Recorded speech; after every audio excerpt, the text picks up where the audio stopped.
kazi za mwili. Wagalatia 5:19 hadi 21.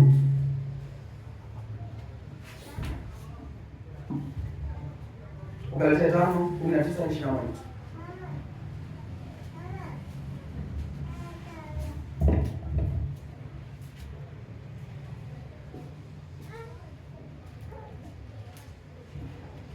Alipata tusomee.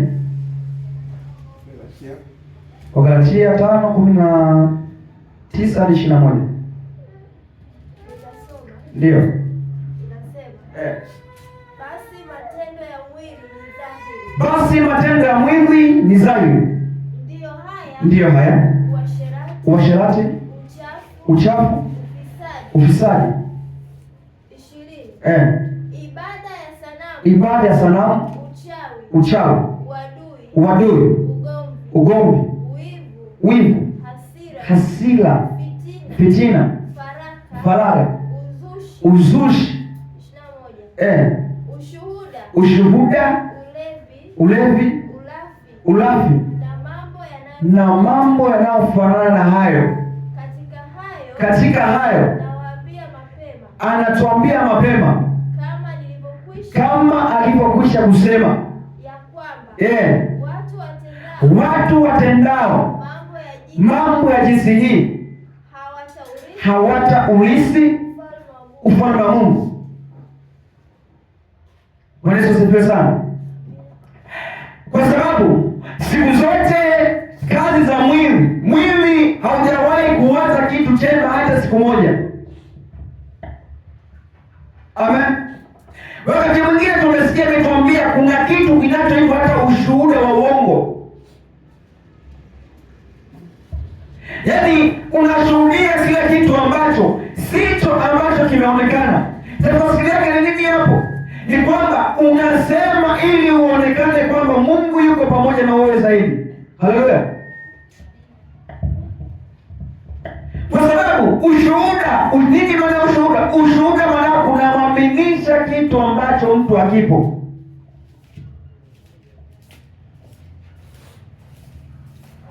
Amen. Kwa hiyo kazi za mwili siku zote zinawaza upumbavu, zinawaza ujinga. Wakati mwingine mpaka unakuta unakuwa na wivu ya mafanikio ya mtu mwingine. Kitu kwa kitafuta yeye, halipambania yeye, lakini wewe ndio unasikia hasira ndani ya moyo wako. Hizo ndizo kazi za mwili. Ulevi siku zote ni kitu ambacho hakina faida katika maisha yako, na ulevi ni kitu ambacho kipo, lakini kinaweza kikasababisha mpaka maisha yako yawe mafupi mno. Haleluya. Hebu angalia mtu anayeelewa na mtu ambaye haelewi. Ni watu wawili tofauti. Ulevi unasababisha na mtu azeeke haraka. Yaani ulevi unaweza kusababisha uonekane babu. Hizo ndizo kazi za mwili. Lakini pia namba 3 twende. Kazi matunda ya Roho. 5:22. Kuanzia 22.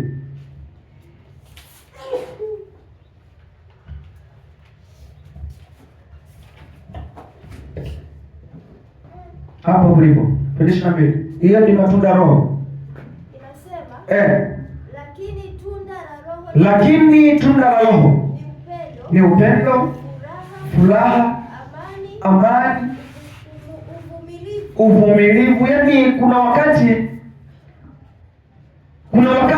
inatakiwa unapopita katika mazingira magumu, baada unabaki unasema kwamba Mungu anaweza. Hiyo ndizo kazi za Roho. Lakini pia inasema ni upendo.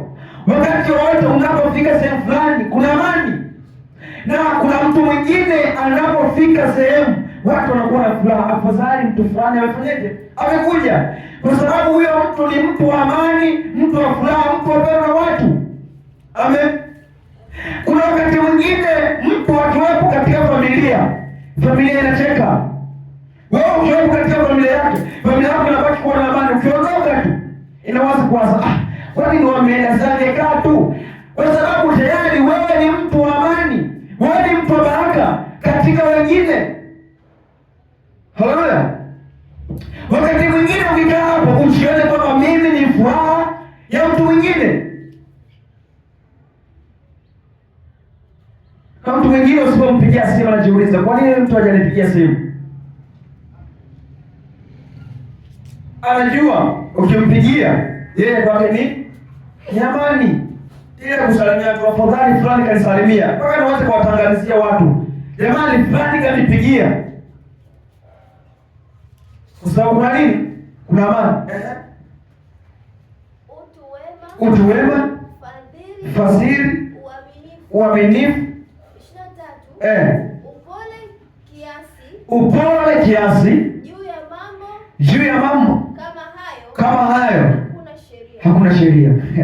Wanaweza sivyo? Kuna kitu kinachoitwa upole. Amen. Anasema upole kiasi, lakini juu ya mambo kama haya waga hakuna kitu kinachoitwa nini? Sheria. Hapa kwenye upole kuna vitu waga vinatusumbua sana. Amen. Unajua upole unaponza wengi. Yaani upole unaponza watu wengi mno. Unaweza ukamfadhili mtu, ukamsaidia mtu, lakini baadaye yule mtu asifanyeje? Asikukumbuke na wala asikufahamu wewe, na wala asije akasema kwamba fulani mimi kashawahi kunisaidia. Amen. Au unaweza kumthamini mtu, kumtunza mtu, lakini baadaye mtu huyo baadaye akaja kukuibia. Upole, yaani unakuwa na moyo wa huruma, roho ya kusaidia watu. Hatusemi tusiwasaidie, na Biblia imetuambia hivi, upole uwe kiasi, yaani usipitilize. Sasa ukipitiliza kila mtu atakuona wewe ni mnyonge. Amen. Kuna watu wengine waga hatuongei sana, lakini kuna kitu ambacho nilikuwa nakitaka kwenye hiyo Warumi 7:18. Ulishia mstari wangapi? Fungua Warumi 7:18. Ulishia ngapi? Malizie. Warumi 7:18.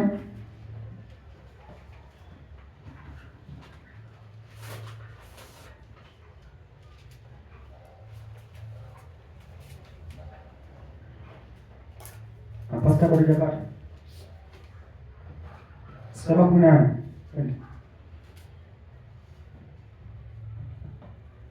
Nasema kwa maana najua ya kuwa mimi ndani yangu yaani ndani ya mwili wangu, sio ndani ya roho yako, ndani ya mwili wako. Yaani kuna ndani yako na kuna ndani ya mwili wako. Haliwezi likakaa neno jema. Ndugu yangu, kwenye mwili halijawahi kukaa neno jema. Ila kinachotusaidia sisi ni roho iliyo ndani yetu, lakini mwili haijawahi kukaa kitu chema hata siku moja. Ndio. Kwa kuwa kutaka unataka, bali kutenda, ila kutenda lililo jema hupati. 19. Ndio. Kwa maana lile jema, kwa sababu lile jema nilipendalo silitendi, bali lile baya nisilolipenda ndilo ninalolitenda. Basi kwa sababu hiyo nisilolipenda, kwa sababu hiyo kile nisichokipenda ndicho ninachokifanya. Sio mimi nafsi yangu nilitendaye, bali ni ile dhambi ikaayo ndani yangu. 23. Lakini katika viungo vyangu naona sheria iliyo mbali inapiga vita na ile sheria akili zangu na kunifanya mateka ya ile sheria ya dhambi iliyo katika viungo vyangu. Haleluya. Wewe mwambie kitu kimoja. Unajua ndani ya mwili wako, yaani tukitoa roho, mwili tayari ni dhambi. Amen. Yaani roho ikitoka tukaruhusu mwili peke yake ndio utembee uende, tayari ni nini? Ni dhambi. Kwa sababu yaani ndani ya mwili wako au mwili wako hakuna kitu chema hata siku moja. Kwa sababu angalia, hata dhambi unazozifanya ziko hapa. Yaani tafakari mwenyewe, dhambi unaifanya iko hapa. Iko rohoni. Wanaweza sivyo? Dhambi unaifanya ipo rohoni. Ipo juu ya mwili wako. Yaani kwenye mwili, yaani kila mwili unachokitaka ndicho kinachosababisha kufanya dhambi. Amen. Hata tunapotamani kununua gari, sio kwamba ni mwili unataka, unatamani kuendesha gari, sio kwamba ni mwili unataka, kwa sio kwamba ni roho inataka, bali ni mwili unataka uishi katika maisha fulani. Amen. Hata unapokuwa, ngoja nikwambie kitu kimoja.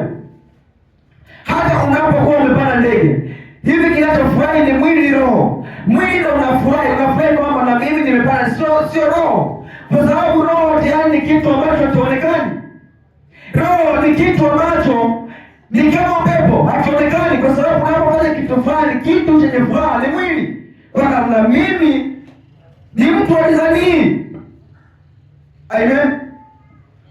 Unapotamani kuishi katika nyumba ya kifahari, sio kwamba ni roho, ni mwili ndio unatamani kuishi maisha hayo. Kila dhambi unaifanya ipo juu ya mwili wako mwenyewe, sio roho. Ukisema uiruhusu roho itoke ndani yako, ikae pale pembeni, halafu uanze kuisikiliza inataka nini, unaweza kushangaa. Yaani wengi tayari tuko katika mfumo ambao hatukusaidii kuwa pamoja kwenye mfumo. Amen. Yaani ukisema uiruhusu roho yako iongee, kwamba roho sasa nataka uongee wewe hapa, yaani tunaweza tukajikuta kila mmoja hapa anaanza kufanya kitu kingine. Inaendelea mstari ngapi umefika?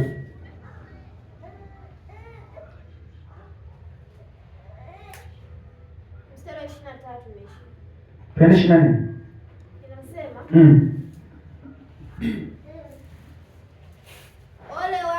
Ole wangu maskini mimi.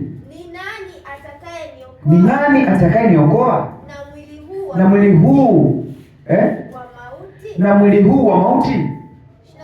Ndio. Namshukuru Mungu kwa Yesu Kristo Bwana wetu.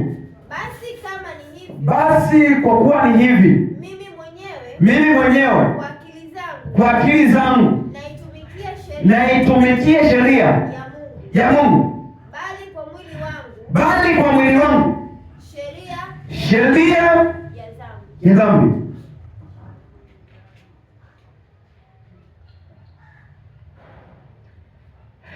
Bali kwa sababu wewe unajikuta tayari unatembea katika sheria nini? Sheria ya dhambi. Yaani tayari unajikuta unafanya kile ambacho hutaki. Sheria ya dhambi. Isingekuwa mwili, isingekuwepo dhambi. Yaani usingekuwa kama una mwili, dhambi isingekuwepo. Sidhani kama dhambi ingekuwepo. Yaani mwili usipokuwepo, sidhani kama mwanadamu angefanya dhambi. Amen. Sasa singekuwa mwanadamu, angebaki mtu. Haleluya. Yaani tukisema kwamba tumwache mtu peke yake ndio afanye kazi, sidhani kama kuna dhambi ingekuwepo. Kwa sababu dhambi tunazozifanya zipo juu ya mwili. Sasa ni nafasi ya kumwambia Mungu aweze kupunguza zile tamaa zilizopo katika